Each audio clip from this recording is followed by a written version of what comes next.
Hey there folks, welcome to Spectrum Pulse. We talk about music, movies, art, and culture. And now it's time for our year-end list, and let's start with the one that will inevitably be the most popular. The top 10 worst hit songs of 2014. So, another year, another Billboard year-end list, another assorted collection of hits and misses, and another year-end list from me where I take a long, hard look at the biggest charting songs of the year and pick out the best and the worst. Now, for those of you who aren't familiar, who might be new here, let's go over the rules. A song can only make this list if it first landed on the Billboard Hot 100 year-end chart for 2014. There might be bad songs from last year that could qualify, I can think of a few, but it needs to hit the list this year. And of course, there were worse songs that I heard this year on albums that could easily outstrip huge chunks of this list. I'm not going to mention these songs. They don't deserve more or any attention, but I want to make the point that we're looking at the massive hits that got under my skin and annoyed or angered me. Songs that are just excruciatingly boring don't exactly make the cut here. I mean, boring could be a factor, but there needs to be something aggressively wrong with the song to join this disreputable company. Now, the other important thing to mention is that 2014 has been, on average, a stronger year than 2013, or at least more consistent. Up until the frantic reshuffling at the very end of the year, it's been a pretty stodgy year for the charts with a few absolutely massive hits that wouldn't go away, and that prevented a lot of turnover. What this has meant is that many of the songs on this list that landed up here, they don't inspire the same amount of real anger or hatred for me. Of the majority, I wouldn't say they are as deserving of any sort of vitriol as compared to some of the really terrible tracks of last year that were just plain offensive. That being said, there was still a lot of crap, so I think it's time to start with our dishonorable mentions.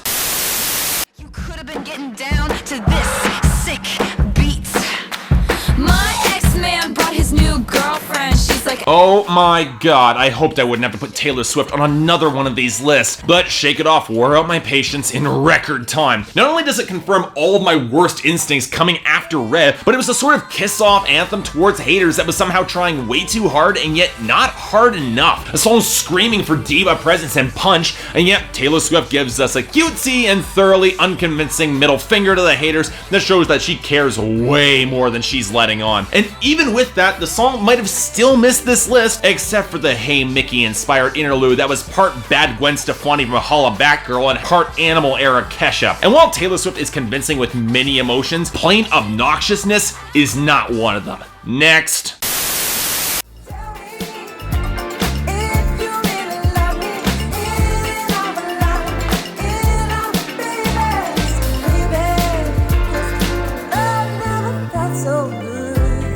This song was destined for this list on principle alone, as I take serious issue with artistic grave robbery like this. There is a reason I didn't review this album. Let me make it very clear. There is a reason that Michael Jackson didn't want to release this song co-written with historically underwhelming at best singer-songwriter Paul Anka. And that's because it's a gutless disco song where Michael Jackson brings none of his characteristic fire and charisma. The King of Pop sounds literally checked out. And since he quite literally is, at least on this plane of existence, there was no excuse for this song to be released except as a cash-in. And that Justin Timberlake is on the song is even more infuriating. Dude, you and I both know that you want to be the next Michael Jackson, but you're better than this. Next. Find a road with no name, lay back in the slow lane, skies dropping, Jupiter around us like some old train. We'll be rolling down the windows, I bet you will catch a nice second wind. We don't have to go home, we can leave the night on. You know, I was really trying to be as nice as possible when I reviewed Sam Hunt's debut album Montevallo earlier this year, but with every subsequent listen, it soured on me more and more. And this song in particular doesn't help. By no means the worst track on the album, that's saying something. It's still a gutless, completely synthetic, sloppily produced pickup track with lyrics that feel recycled even for bro country. And while there was far worse of that genre that charted this year, we'll get to it. This song tells us that even if it's 5 o'clock somewhere, the sun won't shine on third-rate Keith Urban wannabes forever. Next. We're just hanging around, burning it down, sipping on some cold Jack Daniels, jamming to some old Alabama with your baby laying right here, naked in my bed. Okay, can somebody please tell me what old Alabama Jason Aldean was listening to when he performed this dreck? The writing courtesy of our good old friends from Florida Georgia line. I might have liked Jason Aldean's album Old Boots New Dirt this year a lot more than I thought I would, but Burnin' It Down is still a drum machine saturated slurry of a song with the muddiest guitar tones I've heard all year. And this is supposed to be a slow burn R&B inspired hookup track? I've heard D'Angelo, you aren't pulling this off. There's no fire or sizzle to this song, mostly because of the pitch correction dribbled all over Aldean's attempts at crooning that show him as painfully out of his depth. Now, don't get me wrong, I appreciate experimentation in country music, and I'll admit right out the gate, I'm not in Jason Aldean's target demographic, but the fire here did not ignite whatsoever. Next.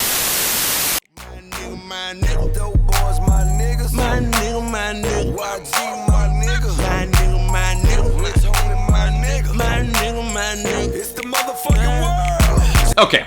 There's a point to boiling things down to the absolute basics, the bare minimum, and I suspect that was the majority of the appeal of YG's My Crazy Life, fusing the bare minimum of imagination and writing West Coast gangster rap with the minimalist beats of DJ Mustard. And apparently that minimum extended to some of the sloppiest and most embarrassing writing I've seen in a while in hip-hop that includes a blatant lyrical lift from Kanye. Besides, how many times are you gonna rhyme the very same word with itself for this song supposedly showing how YG's friends got his back? Well, okay, I'll give the song this. It's not wrong because Jeezy's more aggressive verse saves the song from being a lot lower, even though I would argue that Jeezy sounds a lot better over banging beats than this underweight crap. If you can't rise above the same cliches by going back to basics or boiling it down to the bare minimum, or at least make the song have some real punch behind it, you need to start doing more. And this song, it only does less.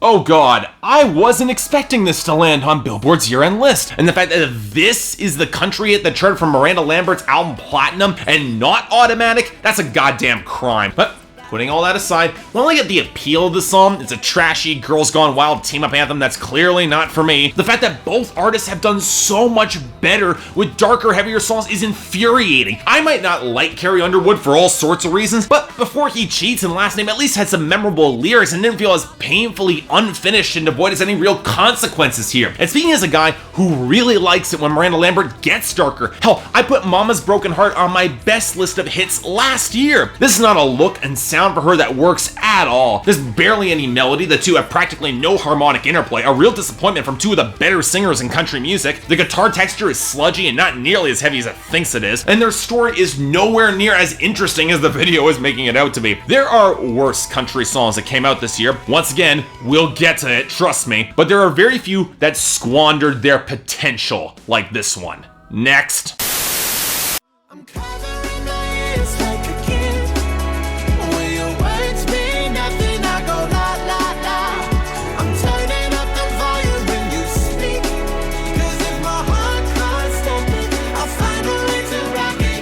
Oh, I know I'm gonna make some people very angry by even mentioning this song on a dishonorable mentions list. But despite Sam Smith's impressive vocals and some good strings production, I'm sorry, I can't stand this song. I don't like the way the backing vocal sample is clipped, to say nothing of how Sam Smith's falsetto just bleeds across the track and really paints him in a woefully pathetic light. Now, okay, to be fair, I get the feeling that intentional immaturity was part of the song. It was willful immaturity, cowardice, implying me, I can't hear you, la la la, and whenever somebody spits their venom. And believe me, I get the desire to shut your ears whenever you have certain people who only spray hatred and won't listen, especially when it's self-righteous, or especially when it's in YouTube comments. But you know what? Maybe it's the tone of this song that's so sour and darker than it should be with the strings and religious iconography. The juvenile approach to the song, I'm sorry, it just doesn't work. Sometimes it's better to be mature, sit down, and talk it out.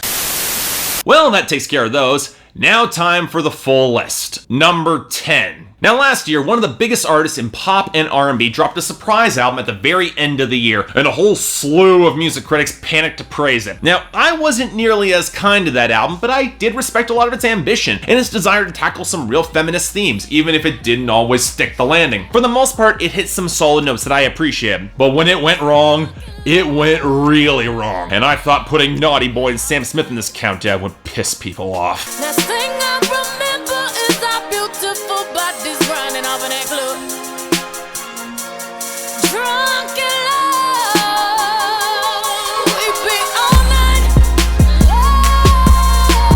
You know, it's a sad fact when Beyonce is probably the one element I actually kind of like about this song, as she throws herself into it with a raw intensity that completely doesn't fit anything else here, especially the trap-inspired production with the ugly pitch-shifted Indian sample at the beginning, and how the rest of the track just feels drowned out in a slurry of watery textures, choppy synths, and speaker-destroying bass. The instrumentation might be trying to evoke the feel of drunken sex, but it sure as hell doesn't make it sound attractive as Beyonce wants it to sound. It's bleak and it's murky when it swallows up her voice, and the flagrant gangsta tone in the second verse somehow makes it worse. Way more obsessed with being sexual over being sexy. And look, I know what some of you are already saying. Mark, why are you criticizing what is plainly an open display of sexual equality in a stable relationship? You should like something like this. And you know what?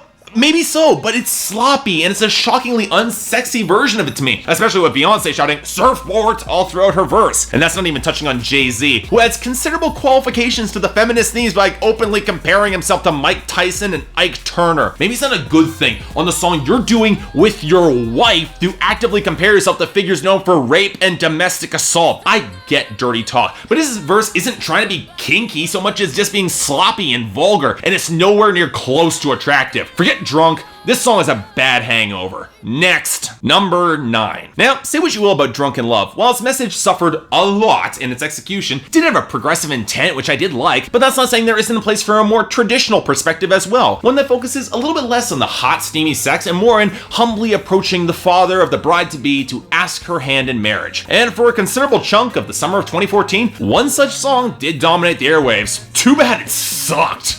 Why you gotta be so rude?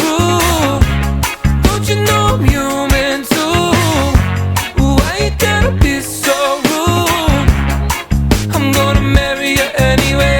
Now this song is actually a fair bit lower than I originally expected, considering how much I found their debut album to be painfully mediocre at best. But I said it when I reviewed their album, Don't Kill the Magic, and I will say it again here. Rude by Magic is one of the worst charting songs of the year. The instrumentation ditches the tightness of the reggae roofs that try to call back to the Police and fails, drowns the mix in all sorts of reverb, and seemingly does everything to make this brand of COD reggae seem even less impressive. The fact that frontman Nasri Otway has little to no stage presence doesn't help matters. And then we get to the lyrics, alternating between petulant whining at getting rejected and then continuing to go back to the father again and again, even when he plainly doesn't like the guy, and who could blame him? And really, it's the chorus that sings this song. Telling a potential son-in-law that he's nowhere near good enough for your daughter, that's not all that rude, especially when that son-in-law potentially comes up with the line, "Don't you know I'm human too?" We get it, dude, you got feelings, but believing you're entitled to anything, let alone this girl's hand in marriage and her father's approval specifically, I'm sorry, I don't buy it, especially with this guy's tone, which comes across as a lot less passionate and a lot more insufferable. Maybe you should go back to writing songs for Chris Brown and Justin Bieber, Nasri Otway, because this,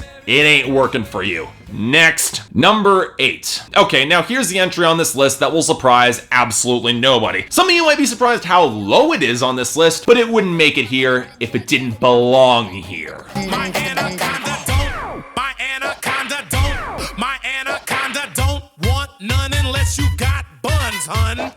Oh my gosh, look at her butt. Okay, on some level, I get the song's appeal. Nicki is at her best when she's provocative and tasteless and graphic. It's not anything new. Plenty of female artists have used open, brazen sexuality in order to intimidate and make guys feel uncomfortable. Hell, I'm fairly certain that's the only reason why Drake is in the video, to drive that point home. And the song does have a solid enough crescendo and a little bit of explosive presence behind it. But like a couple other tracks in this list, it's also a song that can't do anything with that crescendo outside of the most tired, obvious sample that Nicki could have possibly used. And I'm sorry, that's one of the biggest reasons why this song just does not work for me. Once you get past the cheap, sexual, in-your-face provocation, there's very little to it. Nicki plays the dumb, giggling drug dealer sex toy with an ease that's more than a little bit sad, honestly. The production is disastrously bad, a cacophonous blend of sound effects completely killing the power of a pretty damn good bass line, and the outro of the song goes on way too long and just shows how lazy this song is. Now, I'm not angry with Nicki Minaj for making a stupid song. There's a place for stupidity in pop music, I get that. Why I'm angry is is because it's cheap, lazy, and Nicki Minaj is capable of a lot more than this. When your song's message boils down to, I date terrible people and drug dealers, give them great sex, and then they're expected to buy me things while I'm drugged out of my mind. And then you get some people passing it off as a feminist empowerment statement, which is all sorts of questionable. Look, I have a really hard time liking this train wreck in any capacity. It's an audio nightmare. And speaking as a guy who actually likes a couple of her silly pop songs like Pound the Alarm, this continues her artistic regression to something cheap and hollow. And knowing where she started from makes this all the more disappointing. And as someone who reviewed the Pink Print, and I can say this definitively, Nicki Minaj, you're better than this. Number 7. Okay, when artists make statements about how their album's saying this is going to be their most personal work to date, that's normally a good thing. It means that their material is going to be informed by more emotion or potentially real experiences, things that can pull a lot into the music. And yet, there are just some artists who should probably just aim to stick with the lightweight, shallow stuff, because there's not pulling it off, and then there's making something so transparently phony that it stops being funny and starts getting really infuriating. 'Cause I'm coming at you like a dark horse. Are you ready for a perfect storm? 'Cause what's your mind? There's no going back.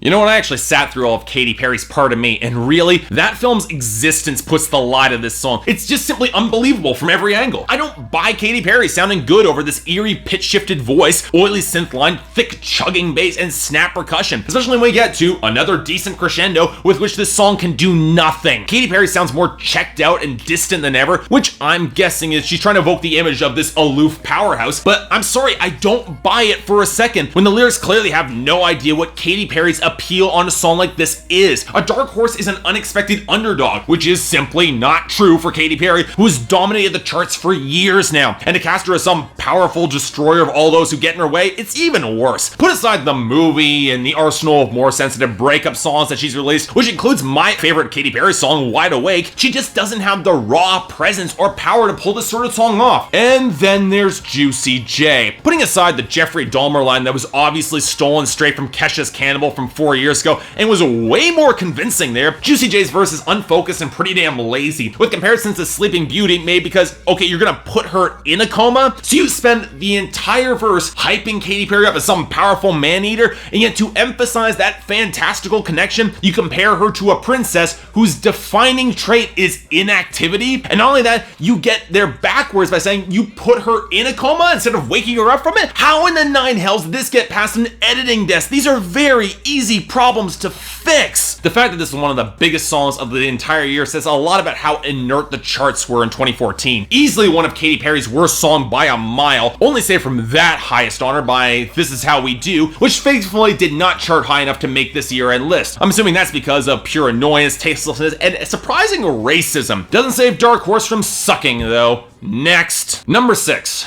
I really don't understand why this guy still has a career. I'm not even talking about the incident from 5 years ago. No, I'm talking about the fact that his material has kept sucking and somehow the general public hasn't called him on it yet. In other words, if this list wasn't predictable enough already, welcome back, Chris Brown. When a rich nigga want you, baby, and your nigga can't do nothing for you, nothing, no. These hoes ain't loyal, no they ain't. Whoa, these hoes ain't loyal. This is another song that's lower than I thought it'd be, considering every single person on the song sounds like a colossal jackass. Lil Wayne probably fares the best, as there's some passable wordplay that barely manages to conceal the fact that he's bragging about not trusting women, and Tyga delivers a completely empty luxury rap verse, which I've heard hundreds of this year. And while there's a decent synth line, the bass is really muddy, and the wet sounding, somewhat glitchy sounds over the verse just don't help the atmosphere at all. It doesn't come together. But unsurprisingly, the biggest issue here is with Chris Brown's verses. Now, sure, they're sleazy and they're trying and failing to replicate Kanye West's template with Gold Digger, but that's not the real issue here. The biggest difference here is in tone and context. Kanye, he at least told a story to show a guy how he might get manipulated with detail and flavor and actually decent hook courtesy of Jamie Foxx. Chris Brown's story has none of that, showing him actively willing to steal other guys' girlfriends that he could make a broke bitch rich, and yet apparently he doesn't screw around with broke bitches, and then he's gonna craft a song about how these hoes ain't loyal, even though you're actively only encouraging the disloyalty by trying to entice them over. If anything, the song just makes him look unbelievably stupid because he knows he's got the power to steal girlfriends, and even though he knows they're going to exploit him, he's gonna keep doing it and then he's gonna complain about it later. In other words, this song is insufferable in every way, shape, and form, and it's an easy contender for landing on this list. Next, number 5. And on the topic of Chris Brown, let's go back to 2009 for a minute. I've talked before that after the Rihanna incident and Chris Brown being briefly blackballed by the record industry, label executives started pushing desperately any Chris Brown wannabes to the forefront in hopes they'd manage to get someone to fill the gap and keep the cocaine pile going. And while most of them are effectively gone at this point, Ayaz, Colby O'Donis, Jay Sean, more of them than I expected actually managed to stick around. Trey Songz did it by imitating R. Kelly's formula, and Jason Derulo, we'll get to him. But I think the reason that this guy has a career is I think that people just keep forgetting that he exists and just overlook him, which has allowed him to accrue a fair number of hits. But I think that lack of attention needs to end right about now, because all of his charting singles are terrible, and this might as well be the worst. Don't tell him, you ain't need, don't tell him, you ain't even gotta tell him, don't tell him, you ain't need, don't tell him, you ain't even gotta tell him, don't tell him. It's pretty rare for a song that has done this well as this one on the Hot 100 to not have a music video, and apparently they were gonna shoot one, but Jeremih never showed up. And this is a recurring issue with Jeremih because he hasn't promoted his upcoming album or this single at all, making him one of the most reclusive and anonymous R&B singers out right now. If it wasn't for some legit reasons, he's currently engaged in an ugly custody battle, I wouldn't wish that on anyone. I'd say it was out of embarrassment because while Birthday Sex was creepy and gross and Down on Me was sloppy and ugly, Don't Tell Him was derivative and asinine. Not only are we dealing with DJ Mustard dropping one of his least interesting melody lines to date and a lyrical sample from one of the most iconic dance songs of the big beat era of the early 90s, it's another R&B song that mistakes icy reverb saturation for being sexy, and it's not. And that's before we even touch on the lyrics, with Jeremih proving that he still can't fill up his bars and needs to resort to repeating words and phrases ad nauseum, as his hookup metaphors are even more disjointed and confused than usual. Of course, he's relying on YG to carry the substance of the song, which is a giant middle finger to the girl's boyfriend, who Jeremih is pleading that the girl not tell. You have to wonder why. If Jeremih was so good in bed, wouldn't it be on the girl's best interest to keep this on the DL, especially if she's convinced that it's not really cheating, just exploring? Or is it because YG's a giant asshole, describing the girl as Twitter pussy he met on the internet, along with some of the laziest rhyming words with themselves that I've ever seen this year? Or maybe it's perhaps because Jeremih compares himself to Bobby Brown, who might have been one of the best R&B stars of his time, but in more recent history has proven to be something of a violent, drug-abusing jackass who was dragged up on domestic abuse charges against his more famous wife, Whitney Houston. Either way, this girl shouldn't trust either of these guys, and I definitely see why they want her to not tell anyone that she cheated with them. More because it's a source of shame because this song is outright crap. Next, number 4. It's become a bit of a thing in recent years where producers have gotten the primary credit on songs, especially with the rise of EDM. And when you've got guys like Avicii and Calvin Harris where they handle the majority of the composition with the vocalist as a very clear secondary player, it makes a lot of sense. It makes a little bit less sense in hip-hop production, but when you get producers like Pharrell and Timberlake step out in front of the microphone, it can kind of work there too. But then you get songs that feature multiple guests with one that could probably be considered as the main performer on the track and no actual vocals from the producer himself, and yet the primary credit is still given to him. In most cases, I'd be curious why that main performer doesn't step up to the mic. But in this case, I think everyone was looking to defer the blame, and for good reason. I'm in the club, high up perk, with some shades on. Tatted up, mini skirt, with my J's on. In the club, high up perk, with some shades on. Tatted up, mini skirt, and my J's on. This song was so damn close to making last year's list, but ultimately it made the most impact here because it represents the colossal mismanagement of everyone's careers, not to mention a skin-crawlingly atrocious song. I've already talked about Juicy J's discordant verse in Dark Horse and how he somehow has reinvented his career giving street cred to white girls who should know better. Even though he's got arguably the best verse here, that's not saying much. And I've talked about Wiz Khalifa when I reviewed his disaster of an album Black Hollywood earlier this year, how he struggled and mostly failed to step away from his weed rap lane into something worthwhile. He plays the weed rap game here, but does anybody really believe Wiz Khalifa when he says he's got automatic weapons? I'm sorry, I don't buy that. But speaking as someone who actually kind of liked Wrecking Ball and thought that Miley Cyrus stood a chance of making something of herself, 2014 proved me wrong in the worst way possible. She followed that single with the absolutely forgettable Adore You and collaborated with Pharrell on the grating Come Get It Bae instead of releasing the near guaranteed smash FU, and even worse, she contributed to this disaster. Her verse is forgettable nonsense about getting drunk and high at a club. And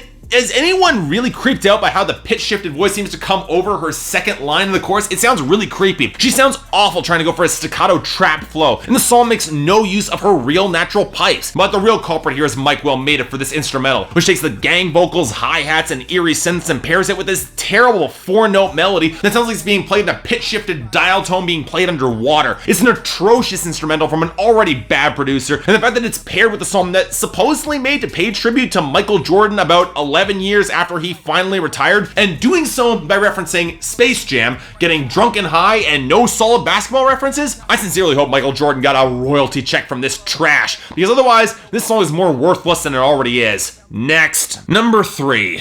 Okay, there's some songs that I know when I review the album, I know instinctively they're going to be the next singles, either because their sound or the formula, or because they've got a guest star that will guarantee mainstream airplay. These are going to be the songs that are going to be pushed to radio. And since I tend to review pop music, I can usually spot many of these singles when I review the album. And yet, since I don't tend to cover album reissues, I can still be somewhat surprised. Sometimes in the worst possible way, because there's no way on God's green earth someone would be this stupid, right? You know what to do with that big fat butt. Wiggle, wiggle, wiggle. Wiggle, wiggle, wiggle. Wiggle, wiggle, wiggle.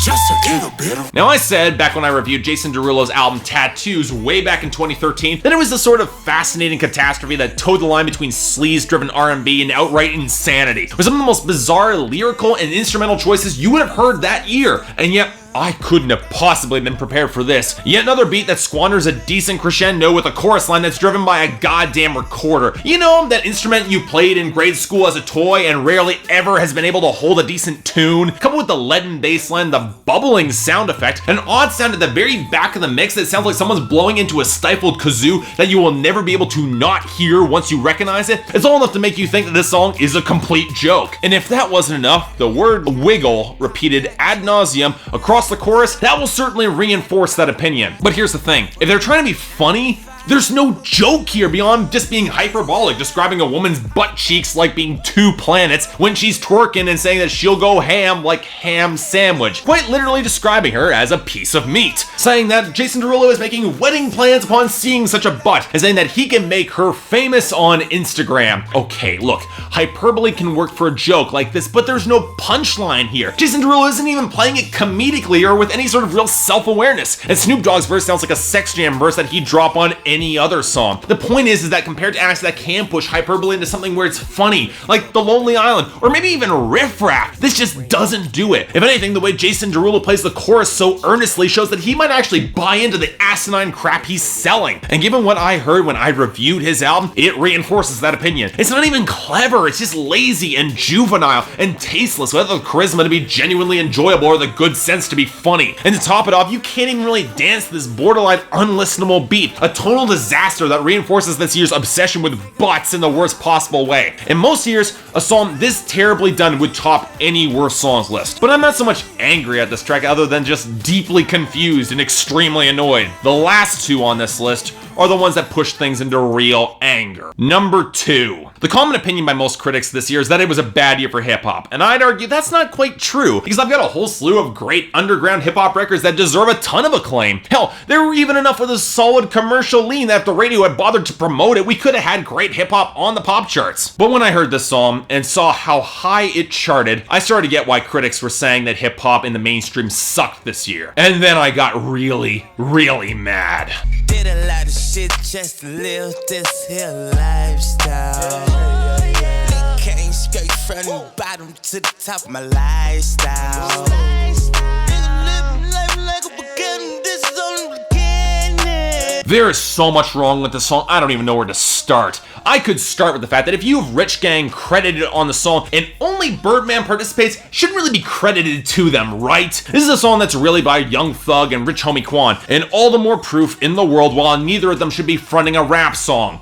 Ever. Forget the blatant abuse of bad autotune, forget the limp and utterly pathetic beat. You'd think that being one of the basic qualifiers for being a rapper is the ability to rap. Well, Young Thug tests that qualification to the absolute limit through slurring nearly all his bars into a disgustingly smug mess, especially on the hook. Sounding like Danny Brown if he lost about 80 IQ points and was drunk off his ass. And Rich Homie Quan is barely better, crushing the ends of every single line to something vaguely resembling rhyming. And the fact that he tries to reference Lupe Fiasco in comparison to his hustle is borderline insulting. But it's the lyrics that fail the song in every conceivable way. The basic premise, providing you could actually make it out without wanting to strangle everybody on this track, is that they did all sorts of shit to live this lifestyle. What sort of shit, they don't say, but you know, shit. I kinda buy that. And while both of them are doing all this shit for their family, right now I'm failing to see what they actually do besides waste everybody's time. If you want to talk about dealing drugs, fine, do that, but at least say that's what you're doing. Tell a story. Do something to imply that you aren't just mocking the audience for not having the same amount of money you do. Well, okay,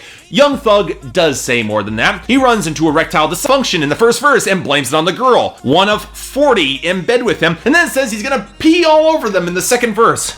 It seems like Lil Wayne's terrible sex references has somehow become influential, as we get disgusting lyric after disgusting lyric about sex. Now it's all part of the lifestyle, and at this point, I have no idea who this song is for. It can't be for the clubs who are going wild given this utterly lifeless beat. It's too grating and insufferable for just laid back chilling. It's vapid, artless greed in the worst possible turns. Too lazy to bother to be coherent or structure interesting rhymes. I know this song really only got popular because of Vine, mostly because of people making fun of it. Folks, this is the natural endpoint that came with songs like Friday charting because of the internet. We get songs that only exist to be absolute garbage to be mocked, but that doesn't make the artist any less committed to making it or any less sincere or the song any less of an atrocity. But believe it or not, there was one more song that pissed me off more this year than this. Wanna know what it is? Number one. When I heard the song the first time, I knew immediately it was gonna be a contender for my worst hit song of the year. Everything about it offended my sensibilities. A song that represented the worst of its subgenre and made me quiver with rage every single time I heard it. It's not like last year, where most people probably couldn't exactly argue with my final pick of You Won't Even Know by Rocco, Future, and Rick Ross, a song that really only got airplay thanks to the controversy.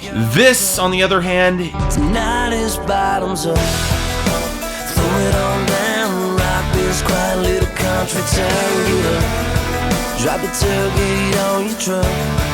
Find a keg and fill your cup. in a year where bro country spiraled out of control and completely lost its momentum in a deluge of mediocre albums, I can be honest, I can say I didn't hate Just As I Am by Brantley Gilbert when I reviewed it. But Bottoms Up was atrocious the first time I've heard it. It's only gotten worse with every single listen. I can start with the very obvious criticism that Brantley Gilbert can barely sing, his voice a thin sliver of the country rock that he's trying to imitate, or is that his opening guitar riffs remind me of bad down-tuned nu metal with pathetically weak heft, or how the actual melody of the song is lost in the snarl and the cymbals after be crushed down between Brantley Gilbert's limp vocals. I could talk about how he tries to approach a rap cadence in the second verse and then just completely gives up on it, or how the shaking of a girl's ass has him ready to propose, not the first common element he and Jason Derulo have, or the gutless or painfully unimpressive guitar solo that's interrupted by vocal snippets that aren't wanted or needed. Hell, I could talk about how the lyrics are a grab bag of bad bro country cliches that apparently has our narrator going to the party with a girl he spends the whole first verse talking about, and then apparently spending the rest of the time trying to slide in to say, "Girl, what's up?" as if he doesn't know her in between dumping cheap beer down his gullet on the back of a tailgate. But no, my biggest issue with this song, and this is speaking as someone who will say he likes some bro country, who probably gave one of the most positive reviews that Florida Georgia Line got all year, is that for all of its cliche and attempt at rock energy, it is one of the most painfully serious and aggressively unfun bro country songs I've ever heard. The loud, soft dynamic makes it impossible to dance to. The saturation of curdled minor chords and bad guitar tones sour any positive vibe. There's no sticky melodic hook,